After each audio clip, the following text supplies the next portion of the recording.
बात है उड़ीसा की प्राइवेट यूनिवर्सिटी KIIT की, जहां पर आप देखेंगे कि Kalinga institute of industrial technology में एक नेपाली स्टूडेंट, नाम था प्रकृति लामसाल, वो यहां पर बीटेक थर्ड ईयर में थी, कंप्यूटर साइंस ब्रांच से पढ़ाई चल रही थी। वो अपने हॉस्टल से संडे के दिन 16 फरवरी के दिन बाहर नहीं निकली, तो दोस्तों के अंदर एक डाउट होने लगा कि भाई कहाँ गई, क्या चक्कर है, मिल कैसे नहीं रही है। तो जब वो हॉस्टल रूम में पहुंचे तो वहां पर प्रकृति की डेड बॉडी मिली। और इस बात को जब पुलिस को इन्फॉर्म किया गया तो पुलिस ने देखो बॉडी को तो अपने अंडर ले लिया और पोस्टमार्टम है वो स्टार्ट भी हो गया। बट यहां पर जिस तरीके की सिचुएशन क्रिएट हुई, उस सिचुएशन में जो कॉलेज प्रशासन था उसके द्वारा इतना ज़्यादा इंटरेस्ट नहीं लिया गया। स्टूडेंट्स को यूं लगा जैसे कि कॉलेज एडमिनिस्ट्रेशन इस पूरे मामले को दबाने की कोशिश कर रहा है, तो वो लोग फिर बाद में प्रोटेस्ट करने के लिए उतर गए रोडों पर। इवन मेन गेट तक को ब्लॉक कर दिया और सामने वाली रोड जो थी यूनिवर्सिटी के उसको ब्लॉक कर दिया। इसके चलते फिर आमना सामना हो गया कॉलेज एडमिनिस्ट्रेशन का और दूसरी तरफ नेपाली स्टूडेंट्स का। और बार बार यही थी कि हमें जस्टिस चाहिए, कि जिस तरीके से प्रकृति के साथ में हुआ है वो किसी और के साथ ना हो। अब यहां पर पूरा मामला है ना, ये लव अफेयर से कनेक्ट होता है। यहां पर प्रकृति का एक्स बॉयफ्रेंड अद्विक श्रीवास्तव नाम का लड़का, ठीक है, वो मेंटली बहुत ज्यादा हरस कर रहा था उस लड़की को। और आप देखेंगे कि वो जो लड़का है ना, वो यहां पर इसी यूनिवर्सिटी में मैकेनिकल इंजीनियरिंग से अपना कोर्स कंटिन्यू कर रहा था। अब इनका रिलेशनशिप टूटा, तो वो बंदा चाहता था कि कैसे भी करके इस लड़की का सेक्सुअल एक्सप्लॉइटेशन किया जा सके। तो उसको कॉल करके, फोन कॉल करके प्रेशराइज करता कि भाई तू मेरे साथ फिजिकली रिलेशनशिप में आ, अदरवाइज हमारी जो पहले की कुछ प्राइवेट इमेजेस मेरे पास में है वो मैं रिलीज कर दूंगा। इस तरीके से लड़की को ब्लैकमेल करना स्टार्ट कर दिया। और इस ब्लैकमेलिंग के चलते लड़की बहुत ज्यादा प्रेशर में थी। वैसे लड़की ने अपनी तरफ से पूरी कोशिश की कि इस मामले को कैसे भी करके रफा दफा किया जाए, है ना। बट आप देखते हो कि लड़की के द्वारा अप्रोच किया गया इंटरनेशनल रिलेशंस ऑफ एशिया, ठीक है, वहां जाकर के और अपनी तरफ से अब आप देख लो कि पूरी अप्रोच की थी इसी इंस्टीट्यूशन के अंडर में कि इस मामले में लड़की बिल्कुल सेफली बाहर निकल जाए और वो जो लड़का जो टॉर्चर कर रहा है उसको सही सबक मिल जाए। बट आप देखोगे एडमिनिस्ट्रेशन बिल्कुल भी एक्शन नहीं लेता है और रजिस्ट्रार साहब तक ये बात पहुंच गई। फिर उसके बाद में रजिस्ट्रार साहब ने दोनों को बुलाया, बिठाया, बातचीत करवाई, बातचीत करवा करके बोला हमने हमारी तरफ से मामले को रफा दफा करवा दिया था, कोई प्रॉब्लम नहीं थी। फिर भी लड़की बहुत ज्यादा टेंशन में रही और अल्टीमेटली जो किया वो किसी से छुपा हुआ नहीं है। अब यहां पर ये मामला इतना ज्यादा हाईलाइट क्यों हुआ, इसके पीछे लॉजिक क्या आ रहा है वो देखो आप।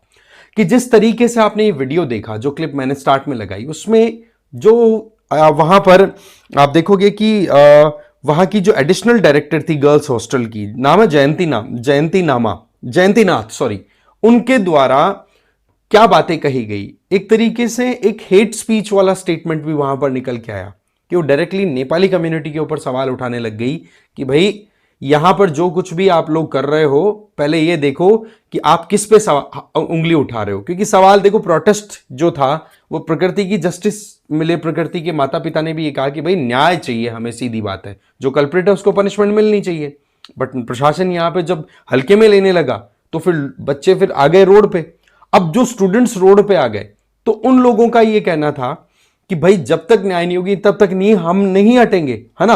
और एडमिनिस्ट्रेशन ने और ज्यादा एक कदम आगे बढ़ा दिया। एक तो ये वीडियो आपने देखा जहां पर बोल दिया नेपाल की जीडीपी से ज्यादा, तो बोला हमारे फाउंडर साहब आपको पढ़ा देते हैं 40,000 स्टूडेंट्स को, ठीक है। ये बड़ा कंट्रोवर्शियल स्टेटमेंट निकल के आया। दूसरा, जो स्टूडेंट्स थे, ठीक है, उनको ये कह दिया कि भाई आप अपने देशों को लौट जाओ, जहां पर सेफर जगह आपको मिले वहां पर आप यहां से अपना साधन पकड़ो, बस पकड़ो, ट्रेन पकड़ो और यहां से निकलो। अब हम लोग आप लोगों को ज्यादा यहां पर नहीं रखेंगे। इस बात को लेकर के ये मामला फिर इंटरनेशनल लेवल तक भी पहुंच गया। आप खुद देखिए कि नेपाल के prime minister KP Sharma Oli है, उनके द्वारा ये ट्वीट किया गया कि मैंने न्यू दिल्ली में एम्बेसी को कांटेक्ट कर दिया और उन्होंने 2 ऑफिशियल्स को डिस्पैच किया है कि जो नेपाली स्टूडेंट्स हैं जिनके ऊपर असर पड़ रहा है उड़ीसा के जो भी इंसिडेंट हुआ है उसकी वजह से, तो उनको एड्रेस किया जाए। साथ ही साथ एडिशनल अरेंजमेंट्स करने की भी पूरी कोशिश की जा रही है। तो ये मामला है ना बड़ा डिप्लोमेटिक लेवल तक भी पहुंच गया। इसी वजह से आपने प्लाकार्ड्स भी कई देखे कि डिप्लोमेसी किस काम की जब आप अपने बच्चों को प्रोटेक्ट ही नहीं कर पा रहे हो, इस तरीके की बात भी कही गई है। सही बात है। तो ये जो मामला है ना, इस मामले को लेकर के जिस स्टेटमेंट की बात हुई थी उसको लेकर के उड़ीसा के इस यूनिवर्सिटी को बहुत ज्यादा बैकलैशेस देखने को मिल रहे हैं। हर तरफ थू थू हो रही है, हर तरफ आप कहते ना कि एक होता ना कि आप किसी की आइडेंटिटी को सीधा अटैक करने लग जाते हो जबकि मामला कुछ और है, तो फिर बाद में मामला फिर अंडर कंट्रोल नहीं रहता। और वैसे भी हमारे यहाँ freedom of speech and expression है, आप कह सकते हैं कि सोशल मीडिया का जमाना है, तो ये बातें छुपी भी नहीं रहती है। अल्टीमेटली ये बात इतनी ज्यादा हाईलाइट हुई जिसके चलते फिर उड़ीसा की ये जो इंस्टीट्यूशन है, ठीक है, इस इंस्टीट्यूशन के टॉप ऑफिशियल्स ने माफी भी मांगी है। इसके अलावा नेपाली एकता समाज जो है वो भी एकजुट होकर के अब नेपाल के स्टूडेंट्स जो हैं उनकी प्रोटेक्शन के लिए, उनके इंटरेस्ट के फेवर में काम कर रहे हैं। वैसे देखा जाए तो नेपाल और इंडिया के हमारे रिश्ते रोटी बेटी के रहते हैं, ये बोला जाता है रोटी बेटी का रिश्ता है। इतना ज्यादा हमारी पोरस बॉर्डर है, आना जाना बड़ा आसान है, और बहुत से लोग इंडिया से नेपाल में जाके बिजनेस करते हैं और बहुत सारे लोग नेपाल से इंडिया में आके जॉब्स करते हैं, और ये नॉर्मल है हमारे लिए, राइट। तो उस पॉइंट ऑफ व्यू से ये दोनों देशों की रिलेशनशिप के लिए एक बड़ा झटका भी कंसिडर किया जा रहा है। और वहीं पर एक जो माइंडसेट जो क्लियर हो रहा है यहां पर कि आप कैसे नस्ली भेद करने की कोशिश करते हैं, तो वो चीजें वहां पर करेक्ट होने की जरूरत है। और वो भी देखो जब आप एक सीनियर ऑफिशियल रेंज में आप काम कर रहे हैं, जैसे यहां पर इन दोनों इंडिविजुअल्स का वीडियो आपने देखा, तो इन्होंने जो बात बोली है वो इनकी पोजीशन के अकॉर्डिंग कम से कम होल्ड करके उनको एग्रेशन में इतना नहीं बोलने की जरूरत थी, राइट। फिर अल्टीमेटली प्रेशर इतना हो गया ना, तो अब आप अपॉलॉजी लेते फिरते हैं। यूनिवर्सिटी की तरफ से स्टेटमेंट आ गया, रजिस्ट्रार साहब जो हैं उन्होंने बोल दिया कि हम माफ़ी मांगते हैं, जो भी हुआ गलत हुआ हमारी तरफ से, और इसके चलते फिर हमने डिसिप्लिनरी एक्शन भी लिया है। 2 सिक्योरिटी स्टाफ को भी हमने निकाल दिया जिनकी लापरवाही की वजह से ये पूरी गड़बड़ हुई है, और 2 सीनियर हॉस्टल ऑफिशियल्स को भी हमने यहां से निकाल दिया गया, और एक एडमिनिस्ट्रेशन लेवल का जो ऑफिशियल था उसको भी। कहने का मतलब प्रशासन पे इतना दबाव बन गया जिसके चलते अब उन्होंने फिर एक्शन लिया है। बट ये एक्शन तो कौन सा है, जब पूरा मामला बिखर गया और बिखरने के बाद में बिना अनकंट्रोल्ड मैनर में आप स्टेटमेंट देते हो उसको कवर करने का। एक्चुअल में जो इशू है वो क्या है कि उस लड़की के साथ में जो कुछ भी हुआ था उसका जो मेन कल्प्रिट है उसको पकड़ा जाए और उसको पनिश किया जाए।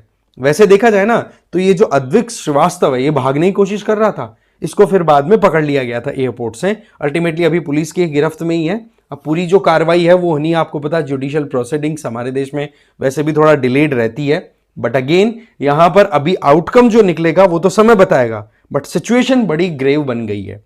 अब यहां पर गवर्नमेंट ऑफ ओडिशा ने, स्टेट गवर्नमेंट ने कमेटी कॉन्स्टिट्यूट की है। उस कमेटी में आप देखेंगे कि जो एडिशनल चीफ सेक्रेटरी है डिपार्टमेंट ऑफ होम अफेयर्स में, उनके द्वारा वो कमेटी लीड की जाएगी। अब पूरा इन्वेस्टिगेशन के बाद में आगे का फिर मामला जो भी खुलेगा वो मैं आपको बताऊंगा। बट अभी के लिए जो ये अपडेट आई है ना, ये वाकई में बड़ी कंसर्निंग है। इस तरीके के स्टेटमेंट्स, इस तरीके के इंसिडेंट्स वैसे तो बड़े सेंसिटिव हैं, और स्टेटमेंट्स फिर बाद में और ज्यादा आग में घी का काम कर देता है, और यही कुछ यहां पर इस पर्टिकुलर इवेंट में भी हमने देखा।